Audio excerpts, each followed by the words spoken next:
Evening. I am your host. I'm attorney Stephen Leahy. This is today's tax talk. It's Crypto Tuesday, so you won't want to miss it. Don't forget, join us here. Looking forward to it.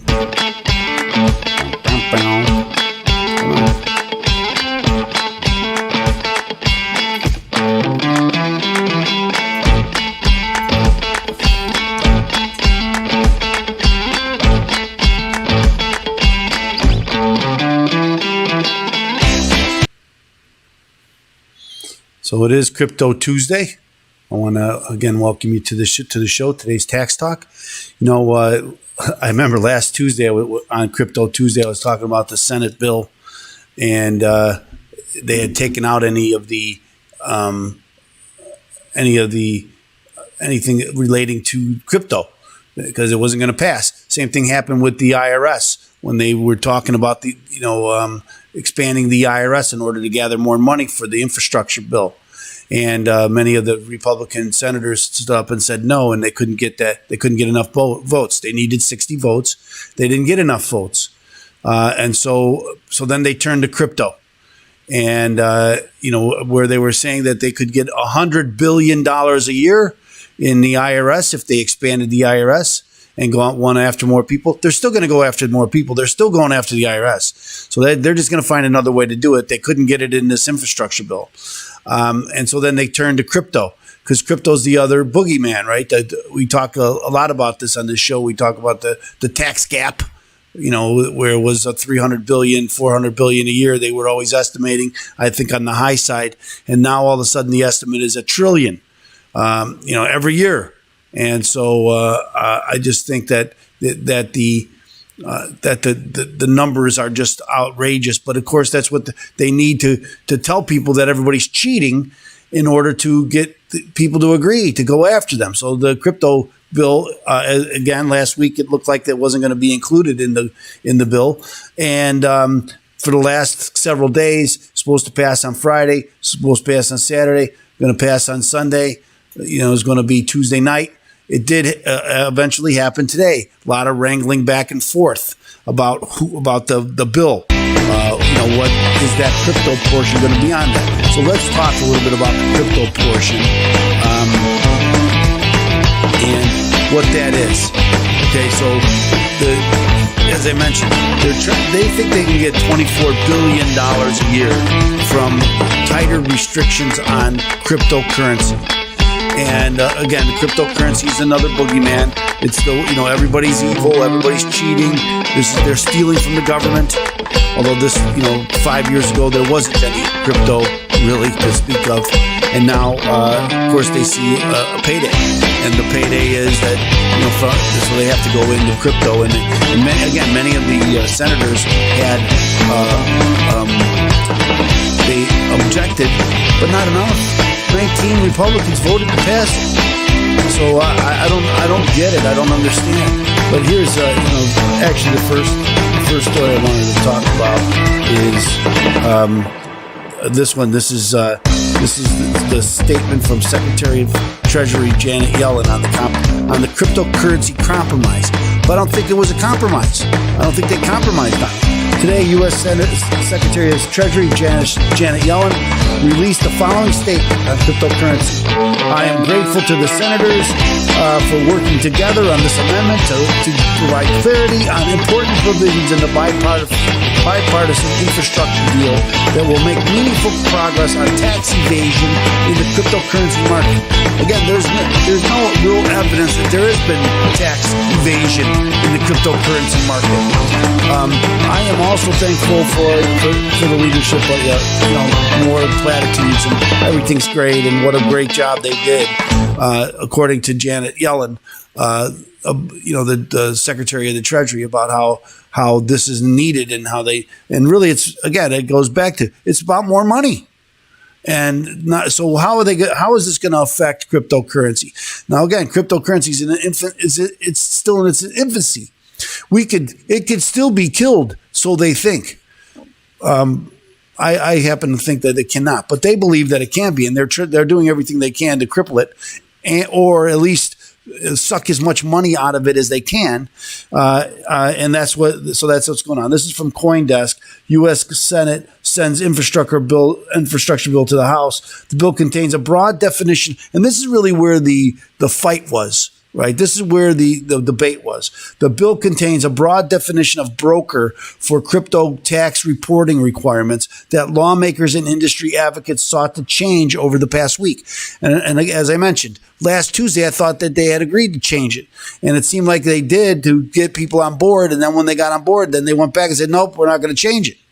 The U.S. passed the bipartisan infrastructure bill. We all know that. The bill which dedicates $1 trillion to infrastructure improvements over the next 10 years, including roughly $550 billion in new spending, drew controversy from crypto community due to the pay for that anticipates raising $28 billion from a broadened crypto tax provision. So again, now the SEC controls the markets, right, for stocks and such.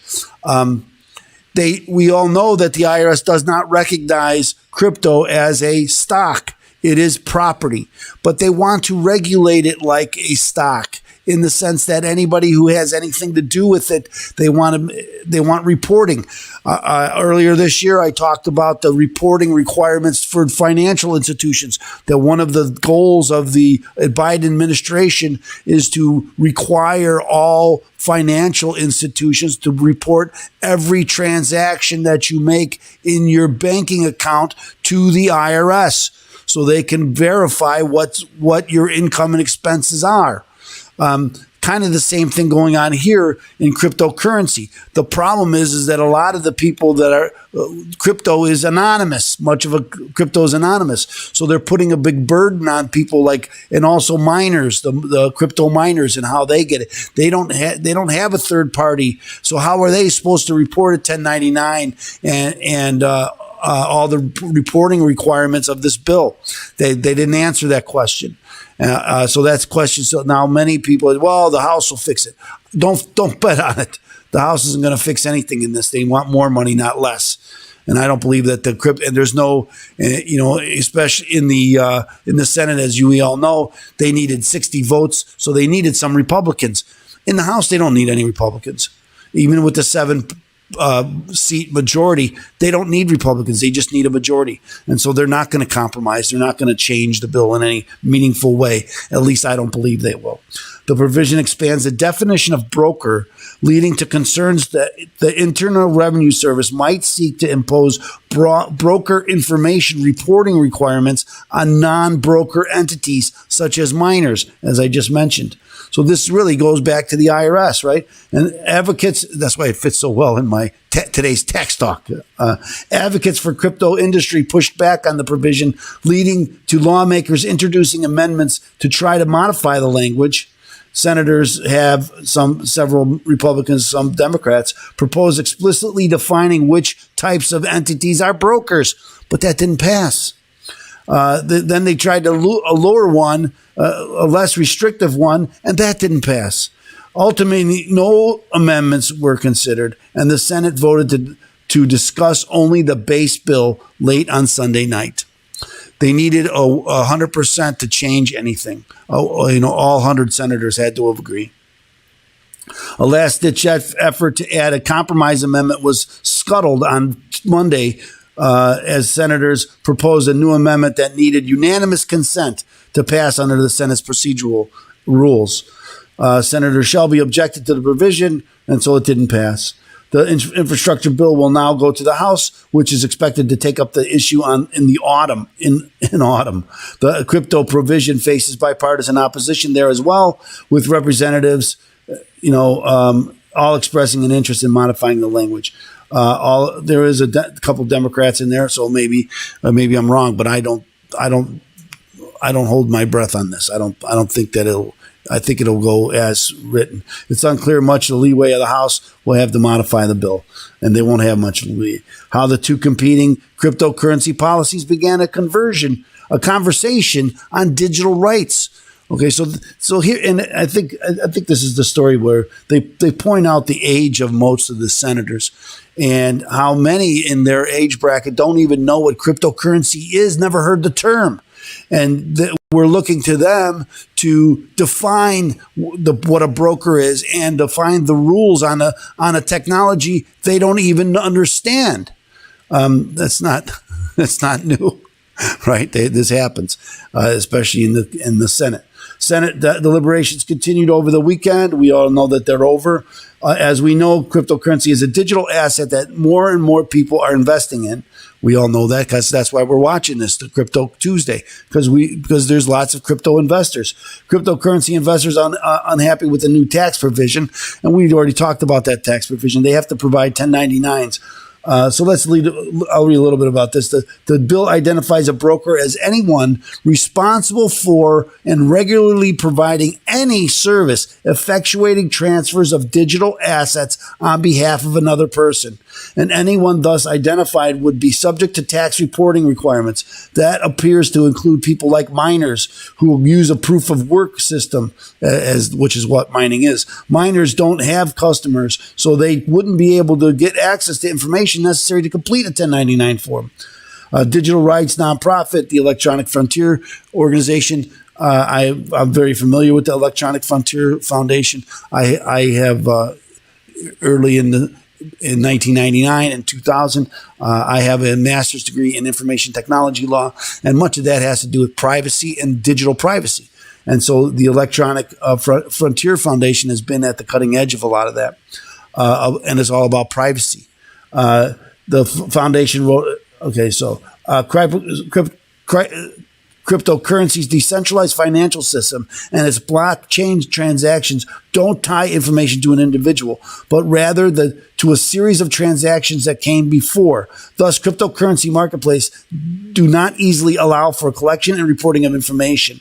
Well, again, this is what they want. It makes it difficult. They don't want it to be difficult. They want all the information. They want every dollar that transacts everywhere, so they can attach it and get their end. And if they don't get their end, then you're a crook, and you deserve to go to prison. And that's just the position that the IRS takes. So I get that a lot. Well, what kind of income do I have to report to the IRS? All kinds, from whatever source. That's the answer. So from whatever source you get income from, you're supposed to report it to the IRS. The tax provision has met pushback. I'm not going to talk about that because we know that the pushback didn't work. The debate over who should be exempted from financial reporting, that was the fight. Who's going to be exempted from this? And the answer is nobody. Okay, how cryptocurrency fits into the infrastructure bill. In my mind, it does not fit into except for how to pay it. That's how it fits into the infrastructure bill. What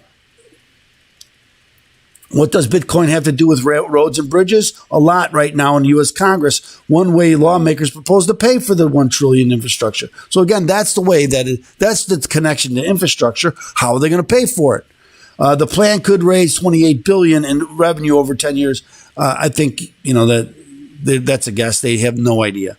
And especially the way the market's going, it's more and more assets in, then that number will grow exponentially. At least that's the anticipation. So currency you can't hold in your hand would effectively pay for roads, bridges, water systems, internet broadband access, and shoring up the electrical grid. What's the story with cryptocurrency? The market for cryptocurrencies is a balloon to an estimated 1.8 trillion. And we know it's going to go higher. It's inevitable. They're basically lines of computer code that are digitally signed each time they travel. I don't have to explain what that is to you. The most widely traded cryptocurrency is Bitcoin, now worth about $45,000. I think as we report here today, it's a little over $45,000. And so the question is, even with all of this going with cryptocurrency, it should put a downward trend on the market. But since it's passed, it's still gone up about 2%. So it hasn't really affected the crypto market. Now, what does affect the crypto market? Elon Musk. Okay, so we'll watch for Elon Musk to say something, and that'll affect the market. So anyway, there's more stories about this. I wanted to just cover this. I thought it was odd because again, last Tuesday, I mentioned that I didn't think it was going to go anywhere. It didn't seem like it was going to go anywhere, and I was hopeful that it was not going to go anywhere. But it did, right? It went somewhere, and I should have known because they need the money, and that's all of this about. And I've been talking on the show over and over about the boogeyman, and it's funny how you can look back 6 months, 8 months, a year, and you can see the stories coming and how they're being planted about who the evil people are that they have to go after. Cryptocurrency has been in the news, and and we've heard all these reports about how they're all thieves and everybody's using it for crime. And of course, every story you see, they'll say, well, they use it for laundering money and drug deals and all this other stuff. Well, they use dollars for that too. So they use all of this. All currency is used in this kind of fashion. So that's not really an excuse about why they can track down them. Again, the tax gap and small businesses and how they're all cheaters. The billionaires, and we saw that the IRS had released those tax returns of the billionaires to show that they don't pay enough in taxes. Of course, there was no allegation that they didn't pay according to the law.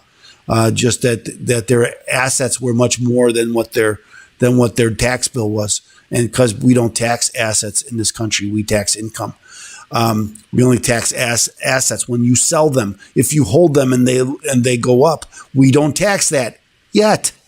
But of course, that's what the many want to do. They want to tax the increase of wealth every year, and it becomes more and more of reporting and more tracking. And this is what I am against. I'm against the tracking of us and all of our activities, especially our financial activities.